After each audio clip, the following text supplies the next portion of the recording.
অনেক কিছু অ্যাকসেপ্ট করে দেখবেন। একটা ফোন আসছে, আমি একটু রিসিভ করি। জি, আসসালামু আলাইকুম। জি, কে বলছেন? আচ্ছা, সৈয়দ সাদেক, কেমন আছেন আপনি? জি, আপনি কি বলতে চাচ্ছেন? আমি একটু মাইকে নিতে হবে আমার সম্ভবত, বলেন আপনি। জি, আমি আজকের অতিথিকে সালাম জানাই ওকে। এবং ওনার কাছে ওনার বক্তব্য আমি শুনছি, তো ওনার কাছে দুইটা প্রশ্ন আমার। প্রশ্ন না, শুধু বলতে চাচ্ছি যে উনি বলেছেন ক্যাসিনোর ব্যাপারে বলছে। ক্যাসিনো তো আসলে শুরু হয়েছিল বিএনপির আমলে। আচ্ছা। মির্জা আব্বাস, সাদেক হোসেন খোকারাই শুরু করেছিল 91 এর পরে। জি।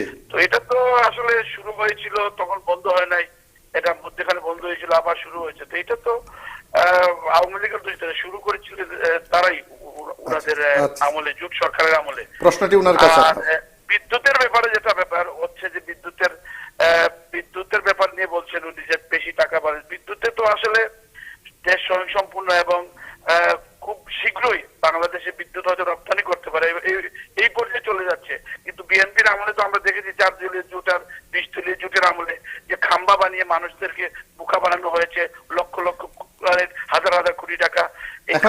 এখন প্রশ্নটা কি ওনার কাছে? আপনার প্রশ্নটা কি ওনার কাছে? প্রশ্নটা হচ্ছে এই যে উনি তো আওয়ামী লীগের ব্যাপারে বলছেন, কিন্তু এইগুলা তো ক্যাসিনোর ব্যাপারটা তো আপনার বিএনপির আমল থেকে চলে আসছে, এটাই বলতে চাচ্ছি। বিএনপির আমল থেকে ক্যাসিনো চলে আসছে এবং বিদ্যুতে দুর্নীতি বিএনপির আমলে হয়েছে এবং বর্তমানে মানে এটা তো মানে সেই ব্যাপারে আন্দালিব পার তো কি বলেন সেটাই তো। ওকে ওকে, আন্দালিব শুনেছেন এবং আপনার প্রশ্নের উত্তর ধন্যবাদ আপনাকে ফোন করার জন্য। হ্যাঁ ভাই, অনেক বলছেন, ভাই অনেক কনফিডেন্টলি প্রশ্ন করছে। হ্যাঁ, বিএনপির আমলে অনেক কনফিডেন্টলি, কিন্তু ভাই আমার উত্তরে দুঃখ হয়ে যাবে।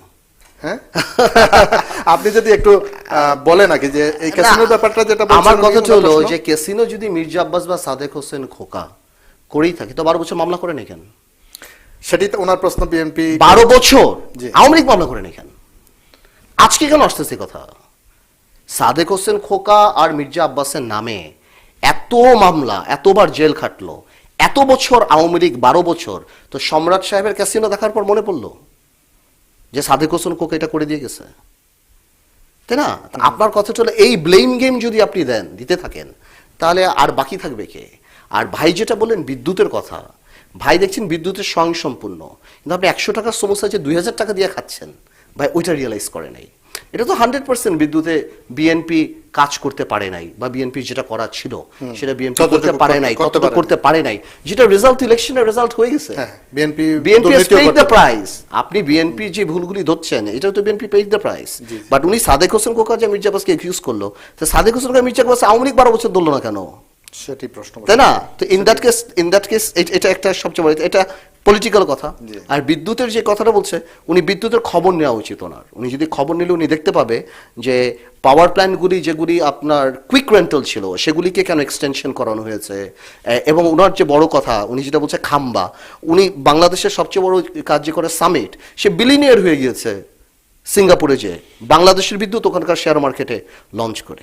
তো উনি ওনার এই সম্পর্কে হোমওয়ার্ক কম, তাহলে উনি বলতে পারতেন। এটা লিটারালি বিলিয়নিয়ার। তো ধরেন আমাদের কাছে তো সরাসরি এক্স্যাক্টলি হয়তো ওনার কাছে নাই। সো আমার মনে হয় যে আমি ওনার কথা না, বাট ওনার স্পিরিটের সাথে আমি একমত, যে ওনার স্পিরিটটা হলো যে BNP has done it. But আমার কথা তো বিএনপি হ্যাজ ডান ইট, এই কারণেই তো বিএনপি রেজাল্ট হয়েছে। বাট আমার তো দায়িত্ব এখন যে ইনকামবেন্ট গভর্নমেন্ট তাকে নিয়ে কথা বলা। ওরা দোষ করেছে বলে আমি সেই দোষটা, আমার ইনকামবেন্ট বিএনপি গভর্নমেন্টে থাকলে আমি বিএনপি কিনে